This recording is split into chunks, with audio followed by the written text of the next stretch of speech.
right. So Thursday night football. Um, it was pretty much as I expected. I don't know, two kind of teams with a lot of question marks battling it out on Thursday night. Ended up being a pretty exciting game, I thought. In the end, it was about as I expected, right? The Broncos were able to get some separation at the end and cover the points, but man, it was a journey along the way. Uh, Brett Ripien, he kind of had a mixed night. I don't know. There were times where he looked really good, times he did not look so good, and he really gave the Jets an opportunity to get back in this game. I mean, at one point, I was feeling really good about things. The Broncos were ahead 27-16. And then Jets get a field goal. Then Ripien throws a pick six. Boom! All of a sudden, we have a game again. It went from 27-16 to 27-19, and then 27-25. And now I'm starting to sweat it because the 2 point. I had this line changed throughout the week. So initially, I had taken the Broncos -3, but then it had shifted once Brett Ripien was named the starter. So throughout the week, it moved all the way to Broncos +1, 4 points. They went from a favorite to an underdog. That's quite a bit of points, if you follow point spreads. Like for it to swing 4 points during the course of the week is pretty significant. So I took the bet. I had some at -3, some at -1, a couple at +1 throughout the week as the odds kind of got more in my favor. And then it was 27-25. So now there's 2 points there. If the Jets score a touchdown, they go ahead. Just a lot could go wrong here as far as the point spreads. 2 points just not a good spot with the way football scoring works.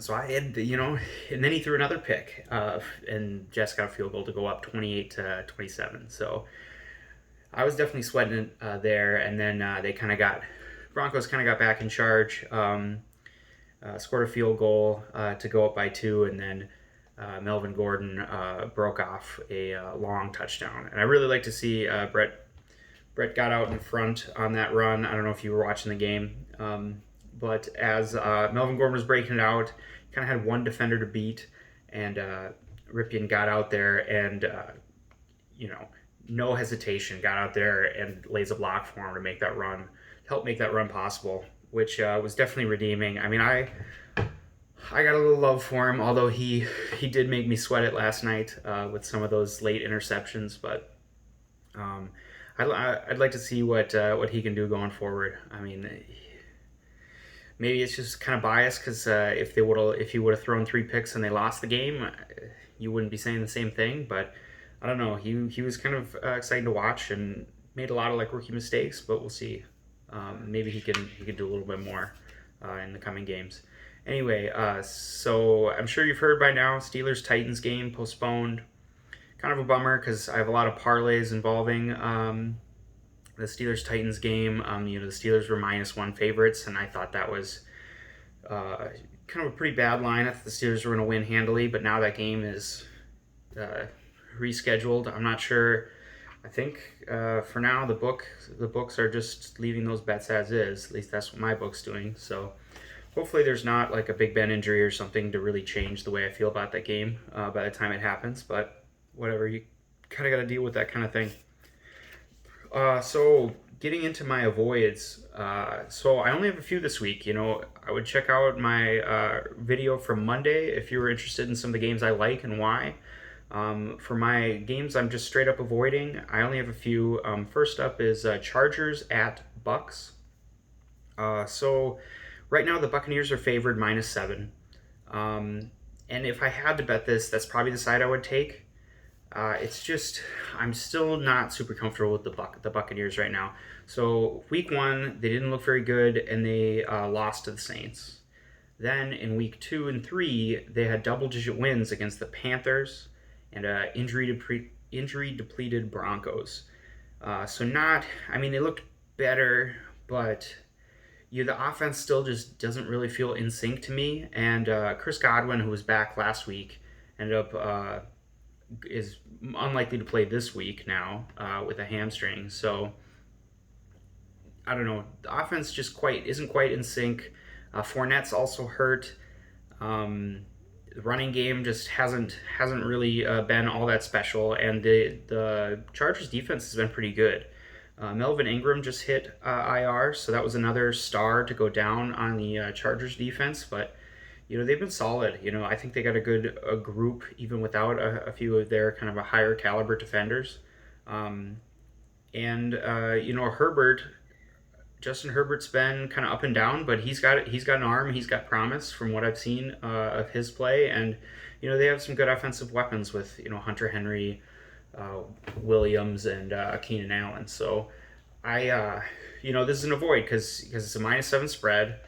I feel like that's quite a bit of points for the Bucks to cover, but I don't the Buccaneers D line I think is gonna kind of stifle the Chargers' run game a bit. I don't know if Eckler will have such a great day. So I don't feel great about the Buccaneers to cover, but I also I'm not gonna put my neck out there and say the Chargers are gonna cover the +7.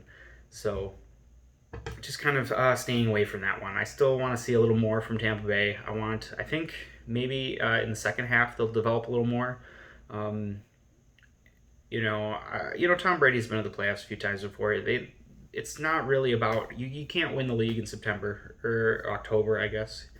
You can't win it, but it's all about kind of clicking at the right time. So I guess interested to see what happens with Buccaneers, but for now I'm just gonna stay away.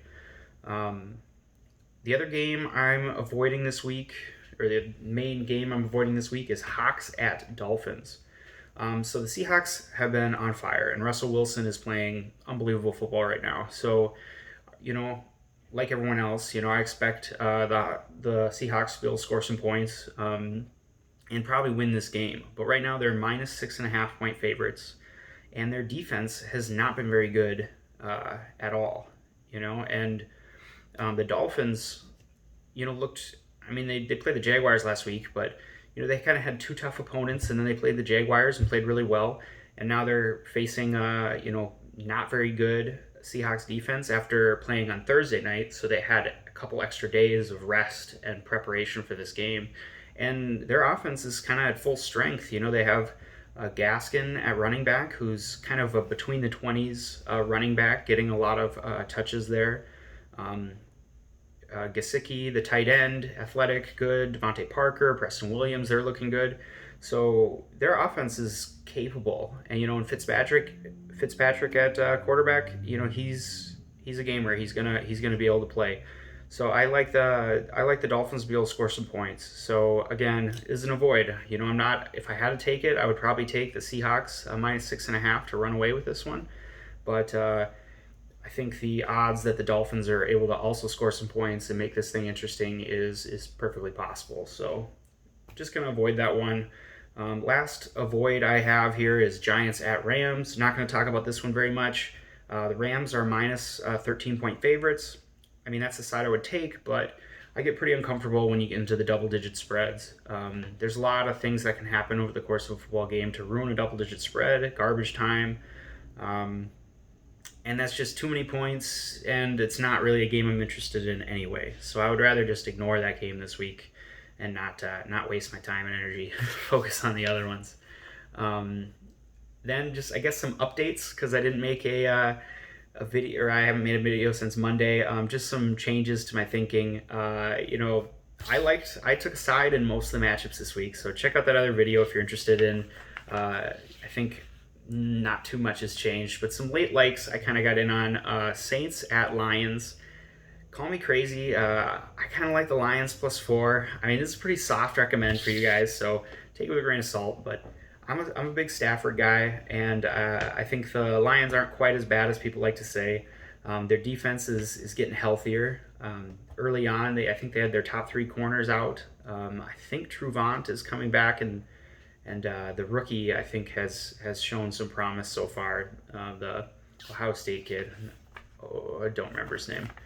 And with Galladay back, I like, T.J. Hawkinson, Marvin Jones. I like me some Matt Stafford. So I'm playing him in fantasy in a couple spots. But I think they'll make this a game. Meanwhile, Drew Brees, arm hasn't looked great, has taken a lot of checkdowns. I'm probably sleeping on Kamara a little bit, and Michael Thomas might make an appearance. He had a high ankle sprain, but uh, reports are he's going to try to give it a go. And they did. I mean, last week the Saints did put up 30 points on a superior Packers defense. The Lions defense is not that special, but they're getting healthier. I think their offense can make this game. So I put a little bit of money on the Lions +4, and we'll see what happens. I think that's going to be a fun game. Ravens at Washington. I mentioned this in my last video. The Ravens are -13. I took them at -13. I think they're -14 point favorites. Yeah, I kind of like this. The Ravens are not a team to let off the gas when they're ahead. What we saw from them last year and early this year, they like to keep their foot on the pedal and keep going, to the end of the game and run up the score. So makes me a little more comfortable with them in a double-digit spread scenario. Also, I think they're kind of angry. I think they're about to take out some frustration from getting punked by Patrick Mahomes and the Chiefs last week, and they're gonna take it out on this terrible Washington team. So I put a little cash on that just to see if that hunch is correct, see if that plays out the way I expect. Another thing to touch on, the Eagles and the 49ers. The Eagles, I think, had one wide receiver. Greg Ward was the only healthy wide receiver practicing yesterday. They are just extremely banged up and hurt, and weren't a good, haven't really been a good team up to this point anyway. So, and the 49ers, meanwhile, they're getting Kittle back. They had a rash of injuries, but they still are looking like a pretty strong team after dominating the Giants last week. So I put a little bit on the 49ers. I believe they're 7-point favorites. So yeah, I mentioned that in my last video. Then another soft recommend. This is a game I'm avoiding. So it's the Vikings at Texans.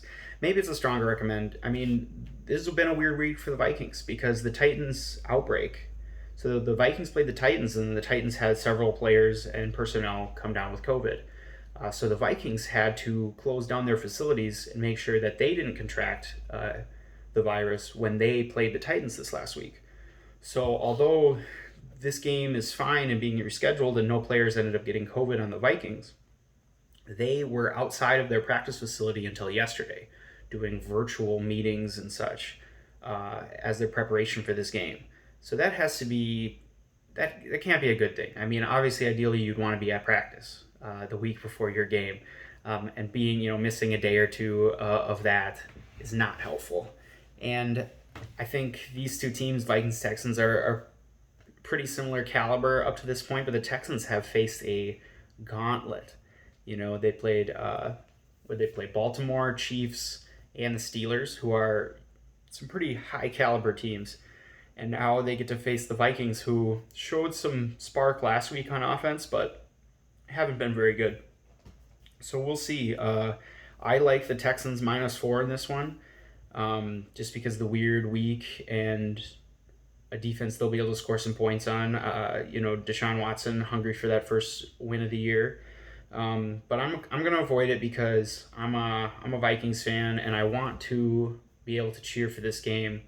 I was in a weird spot last week when the Vikings covered because I wanted to cheer for them, but I had money on the other side, and sometimes I don't mind being in that position, but last week it wasn't great, and this week I think they do kind of have a chance to win on paper. I don't like them to win, but I want to be able to pull for them, so I'm not gonna avoid that with my wallet. But yeah, that's what I had for this week. So thanks for watching, guys. I'm still kind of working on the format. I think I'm going to keep doing my likes on Mondays, so you guys can take a look at it, as soon as the spreads come out, and make up your minds over the course of the week. Avoids, we'll see. I initially plan on doing them Tuesdays. think the Friday update might work. Um, I don't know. Maybe I want to get them out sooner. But right now, don't have a lot of viewers anyway. So we'll see. Format's kind of a work in progress. But thanks for watching. Check out my Twitter if you want some more kind of news and live reactions, different angles throughout the week. More in a real time basis at Favorite Fade on Twitter. Anyway, that's all I got.